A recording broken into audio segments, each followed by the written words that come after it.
Aku membalikkan badan untuk jalan ke teras rumah. Tiba-tiba sudut mataku melihat ada sosok simbah-simbah memakai pakaian Jawa dan jarik sebagai bawahannya. Mbah ini jalan dari balik pohon siwalan ke dalam garasi, lalu bersembunyi di balik pintu garasi.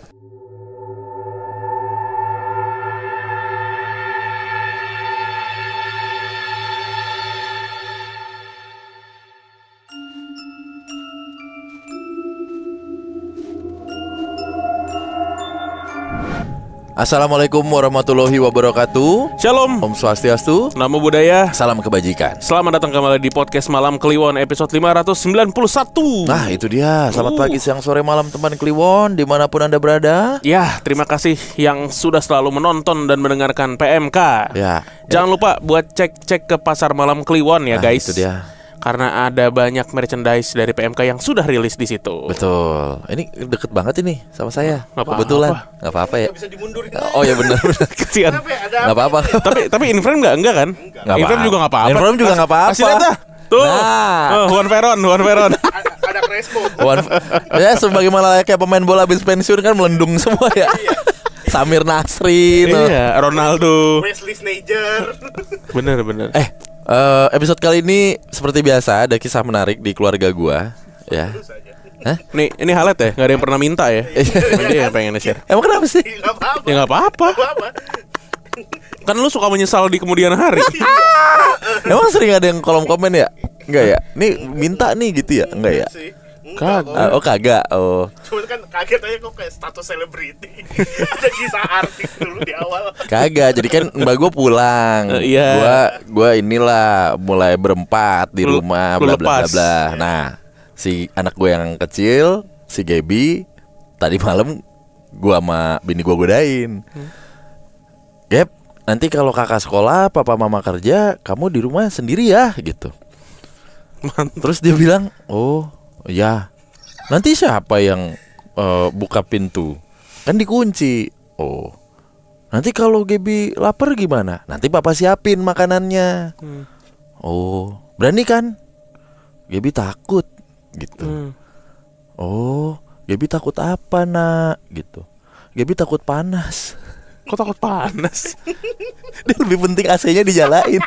Terus pas gue bilang, terus gue, "Oh ya udah nanti AC dinyalain." "Oh iya Pak, siap, nggak apa-apa." Gitu.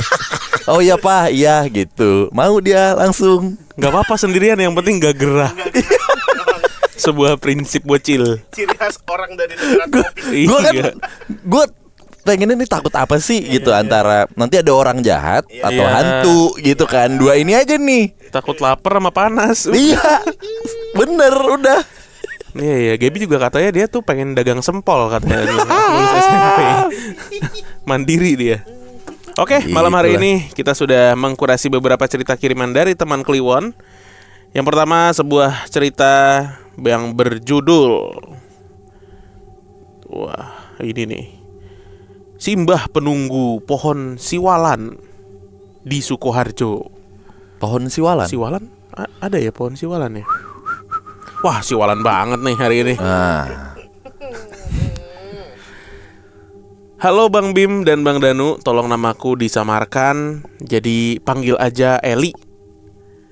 Soalnya rumah yang aku ceritakan ini milik saudara dan masih aktif di kontrakan. Jadi demi kenyamanan dan keamanan bersama aja ya. Sedikit aku ceritakan tentang diriku. Aku anak pertama dari 4 bersaudara dan usiaku 30 tahun. Kami asli Wong Solo. Namun sejak lahir dan berusia 3 tahun, keluargaku ikut tinggal di Ambarawa karena keperluan pekerjaan papiku pada saat itu. Hingga tahun 1995-an, papiku memutuskan resign dari perusahaan di Ambarawa dan pulang ke Solo untuk bantu almarhumah adik papi yang saat itu sedang merintis karir showroom jual beli kendaraan. Sejak bergabung, kami sekeluarga dipinjemin rumah, ya bisa dibilang rumah dinas di daerah Sukoharjo. Rumah ini terbilang cukup besar. Ada halaman belakang, halaman samping, dan garasinya tuh besar. Rumahnya ini juga punya 4 kamar tidur dan 1 kamar mandi. Singkat saja, ada beberapa kejadian semasa tinggal di rumah itu. Pertama, waktu itu bulan Ramadan. Ketika aku berusia 8 tahun dan adikku berusia 7 tahun, sebut aja namanya Z.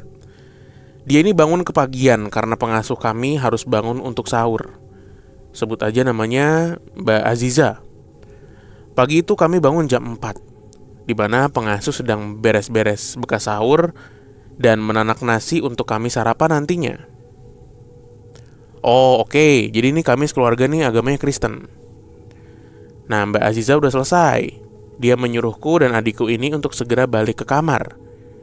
Ya, namanya anak kecil, adikku yang satu ini tergolong bandel. Dia menolak untuk kembali tidur. Dia asik di dapur, entah apa yang dia lakukan. Sedangkan aku segera balik ke kamar anak-anak untuk segera tidur. Sementara si Mbak Aziza balik ke kamar ART. Belum ada 5 menit, aku menata badanku nyari posisi tidur. Adikku ini lari terbirit-birit ke kamar dengan wajah pucat dan panik. Kata dia, ketika di dapur ada yang berbisik. Jelas di telinganya. Suara itu bilang, "Ayo kek tidur." Ini bahasa Jawa ya, artinya ayo tidur. Suara itu sangat asing.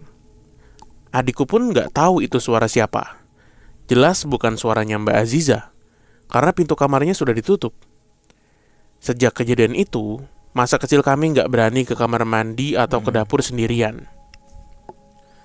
Kejadian kedua ini ketika aku duduk di bangku kelas 5 SD. Aku memang anak yang selalu bangun pagi dan buka gembok gerbang rumah dulu, mematikan lampu garasi, dan buka pintu garasi. Satu pagi sehabis aku membuka gembok gerbang rumah, aku membalikan badan untuk jalan ke teras rumah. Tiba-tiba, sudut mataku melihat ada sosok simbah-simbah memakai pakaian Jawa dan jarik sebagai bawahannya. Mbah ini jalan dari balik pohon siwalan ke dalam garasi, lalu bersembunyi di balik pintu garasi. Aku merinding, seperti ada angin yang meniup punggungku. Aku kaget, tapi gak tahu kenapa justru aku ikuti simbah itu masuk ke garasi mobil. Dan aku tengok di belakang pintu garasi, gak ada siapapun. Aku yang ngeblank, ketakutan, lalu lari masuk ke rumah dan cerita kejadian itu ke seisi rumah. Dan semuanya ketawa aja. Lalu mama bilang, "Ah, kamu masih ngantuk." Padahal jelas sekali itu aku dalam keadaan sadar. Udah selesai mandi dan udah pakai seragam sekolah. Kejadian ketiga masih di usia yang sama. Waktu itu lagi hype-nya main sepeda. Karena rumahku di perkampungan yang dekat dengan jalan raya utama, maka bahaya bila kami sepeda di siang hari di jam kerja. Untuk itu, aku dan adik-adik bersepeda ngiterin garasi aja. Melingkar gitu ya. Siang itu kebetulan hanya aku yang ingin bersepeda. Sedangkan adikku lagi makan. Ketika pengen masuk garasi ngambil sepeda, aku melihat sosok mamaku mengenakan baju tidurnya, sedang ngepel garasi. Lalu aku gak menghiraukan dan ku ambil sepeda. Setelah itu aku tanya, "Mi, masak apa? Kok diem aja?" Aku tengok ke arah mama ngepel tadi sambil memutar sepedaku. Lah, mama gak ada di situ. Aku yang kaget pun langsung lari masuk rumah. Ternyata mama lagi masak di dapur sama Mbak Aziza. Dan gak pakai baju tidur seperti yang kulihat di garasi tadi. Hah? Wih anjir, merinding. Terus aku ceritain semuanya ke mama. Mama dan Mbak Aziza gak percaya. Ya, tapi sampai kami sekeluarga pindah dan papaku pensiun, gak ada tuh kejadian seperti kerasukan-kerasukan. Menurut orang pintar yang melihat rumah itu, memang ada satu keluarga yang menunggu di pohon siwalan. Konon katanya mereka tuh korban kecelakaan di masa lalu. Demikian cerita mistis masa kecilku, Mas. Terima kasih sudah dibacakan ya. Salam sukses. God bless you. Oke. Fix dari siwalan. kata orang pinter. Aduh, Siwalan. si Sidul. Nah, itu juga jadi satu line yang aneh tuh. Si Sidul, anak Betawi asli. Si Sidul kan udah Sidul. Si Sidul. Bener. Kenapa ada sinyal lagi? Gue tuh baru ngeh juga kemarin siapa yang ngomongnya. Si Sidul, anak Betawi asli lah. Kan udah ada si di depan ya. Kalau di googling nih Sidul. Oh nih Sidul, nih Sidul. Tapi emang kedengerannya kayak Iya.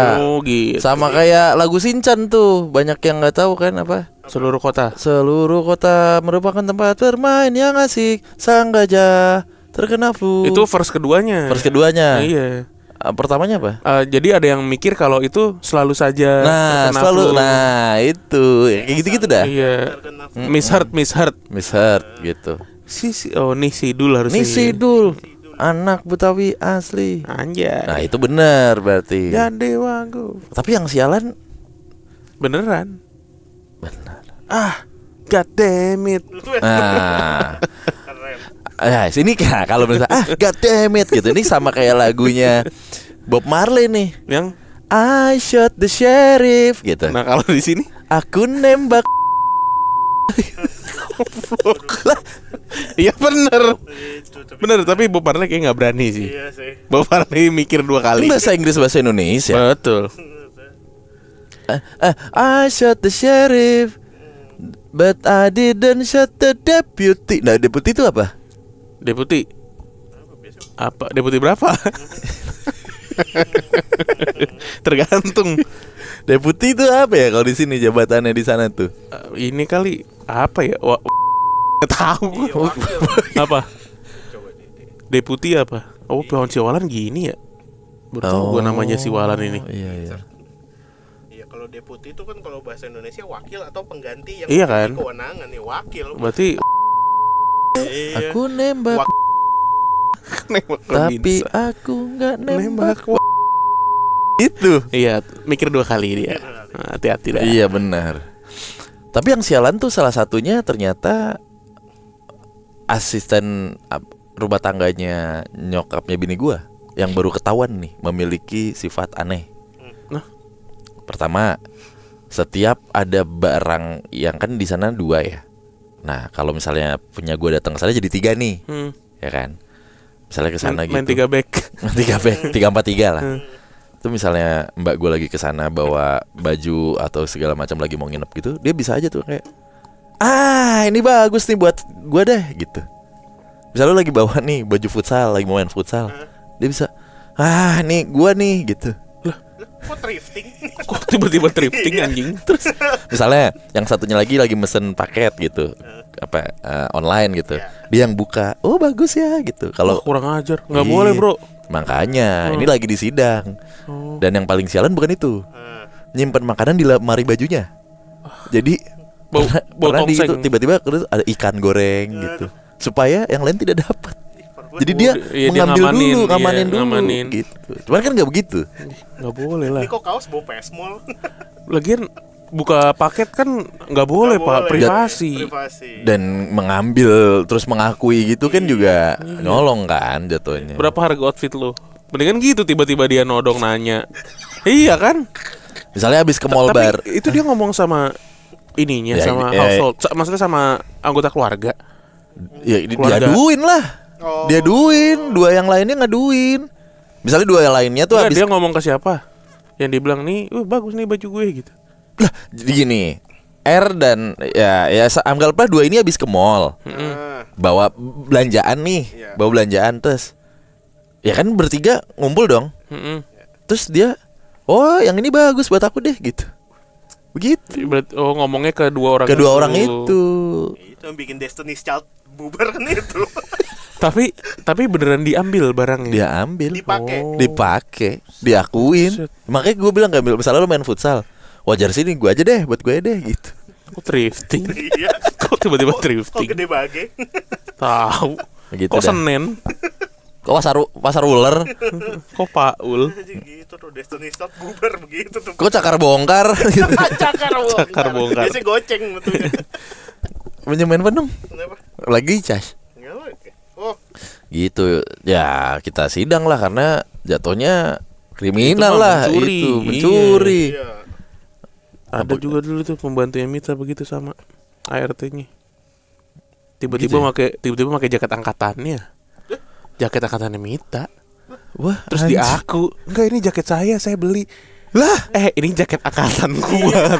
Dia Enggak ada orang lain yang punya. literasinya agak kalah tuh. Enggak ini jaket saya. Wah anjing. Buset. Jaket sekolah lah, jaket angkatan gimana? Udah kepalang tanggung ya. Udah kepalang. Ah gua ke gap. Kamu kapan sekolah di sekolah saya? Enggak ini saya beli. Yang mana jaket angkatan kan bentuknya khas ya. Makanya. Itu paling kocak. Kok goblok sih anjir. Dia kurang riset. Dikata merek kali itu. Iya. Jaket angkatan. Jaket angkatan lagi. Oke.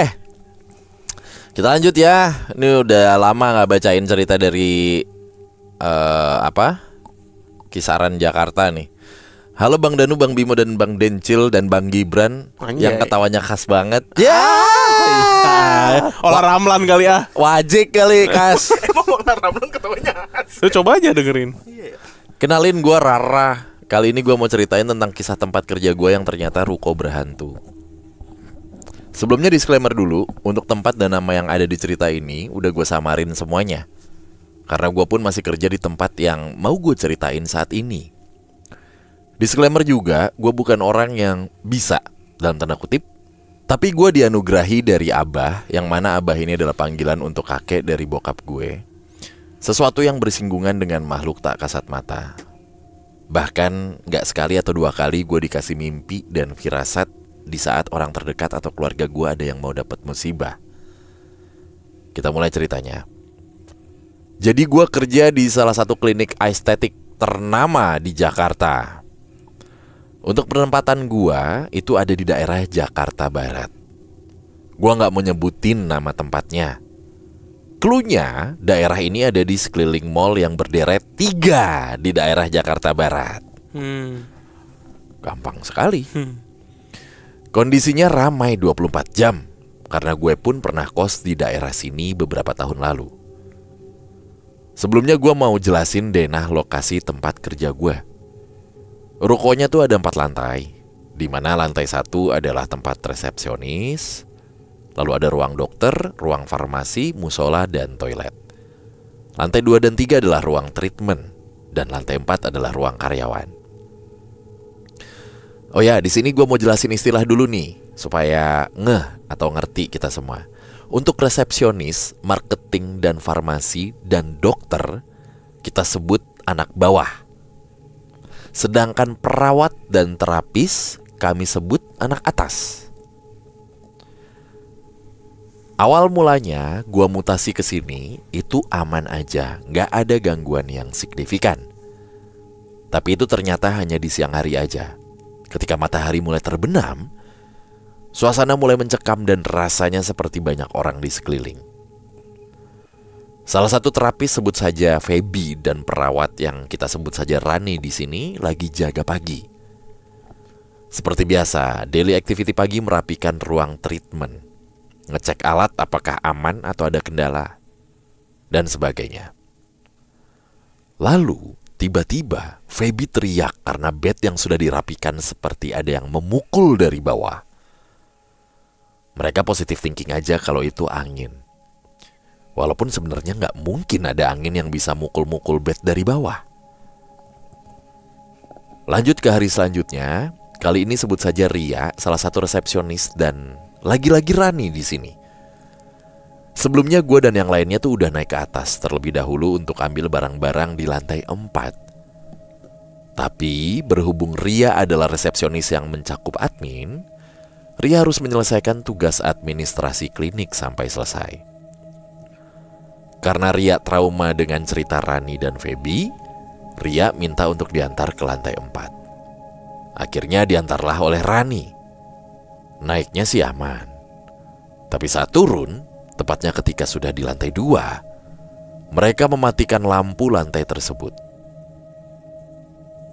Saat mereka membalikan badan, tiba-tiba lampunya kembali menyala. Melihat kejadian itu, mereka lari ke bawah sampai terjatuh-jatuh tuh waktu itu. Di hari selanjutnya, kami memutuskan kalau setelah azan maghrib, kami turunin semua barang-barang dari lantai 4 ke lantai 1. Di hari-hari selanjutnya, gue dan anak-anak bawah pun mutusin untuk gak naik-naik ke atas karena rasa trauma. Akhirnya tibalah nih hari di mana gue yang dijahilin. Seperti biasa, rutinitas gue di saat gak ada pasien, gue menyempatkan untuk tadarus di meja resepsionis. Setelah semua rutinitas selesai, ngobrollah gue dengan dokter.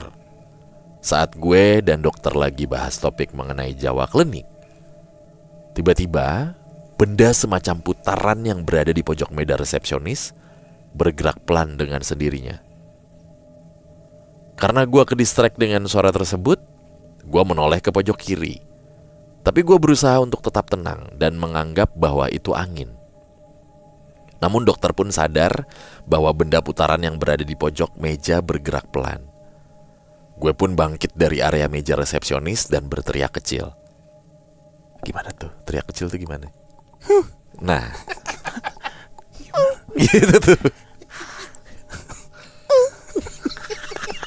Bunyi dong. Kayak suara kura-kura senggama. Itu masih kenceng. Tuh teriak kecil tuh. Padahal udah gede banget tuh. Kalau di zoom in gede banget tuh. Wah. Cuman di sini ngeliat. Udah mau habis. Teriak kecil. Oke.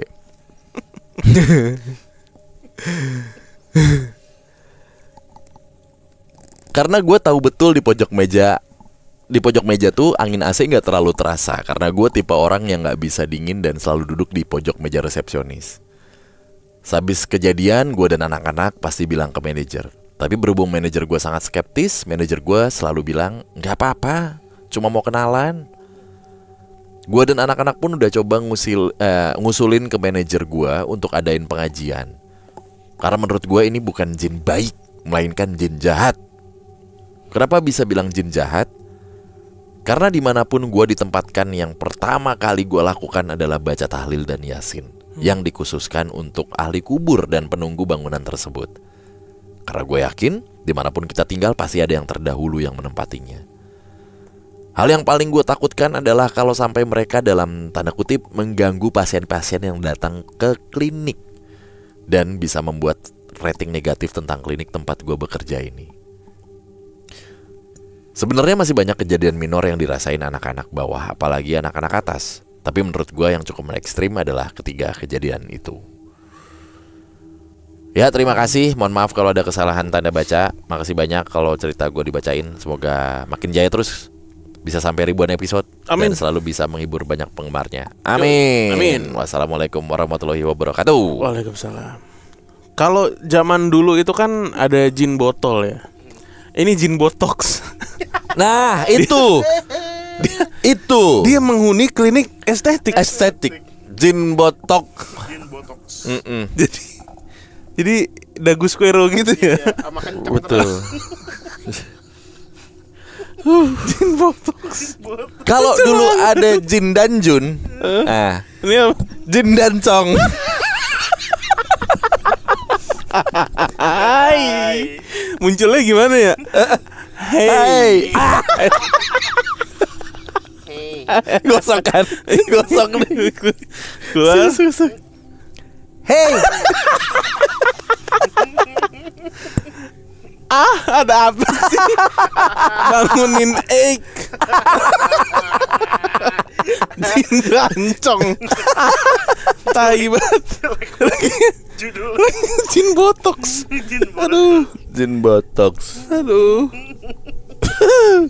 Menghuni kok klinik estetik ya? Iya ya. Kan kalau klinik apa misalkan klinik bersalin apa serem gitu Ya. Apa ruang IGD, Ruang bedah, ruang IGD, ICU, klinik bersalin, klinik estetik. Blow on ya. Disalahin. Nggak apa-apa. Kan dulunya bukan klinik estetik. Mungkin dia juga kaget kali pas jadi. Lah jadi klinik estetik, nggak serem lagi deh gue. Nggak dihargain. Iya, dulu kan rawa ini katanya. Tapi nggak apa-apa sih. Tapi nggak apa-apa sih, bisa treatment. Lah kok bawa. Tapi nggak apa-apa sih. Ya, dunia baru.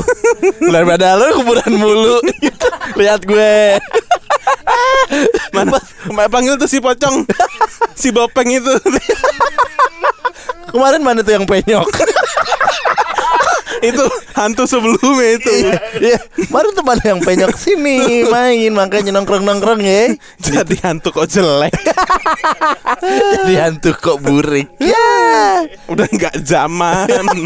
2025. Nek, lu kan tahu muka gue agak gosong ya. Gitu. Gimana caranya sih? Udah tenang. Sini main. Aduh. Diajak ke klinik estetik. Aduh, ini yang bolong bukan muka, punggung. Bisa. Aman. Aduh, goblok. Nah, ini ada. Lu tahu nggak? Kasihan Dese. Kenapa? Udah nggak bagus. Oh, ngondoy. Si Wewe kan lu tahu. Bisa Kita mau anti gravitasi. sekarang katanya bisa dikuncir itu dia. Saking panjangnya. Bisa dikuncir ke belakang. Bisa ya? Aman udah. Goblok. Ya itu tadi Ya mana tahu kan. cerita penutup dari Jin di klinik estetik ya, Jin Botox. Jin Botox menunggu klinik estetik yang dia juga nyari pasien. Anjing, bukan praktek. Kita penglaris. Kita nggak tahu bro. Iya. Aduh. Botak. Mau rambut. Hair serum. Implan. Mau biar lo keren. Iya. Gak apa-apa, cuman pakai cawet. Yang penting mantep. Kemarin Wayne Rooney kesini. Juga Wayne Rooney terakhir. Tuyul keluar berambut. Ah gini kan keren. Stevie hitam nih. Gondrong. Aduh, goblok. Oke, Ya. terima kasih sudah mendengarkan dan menonton. Kita ketemu lagi di episode berikutnya. Dah. Udah.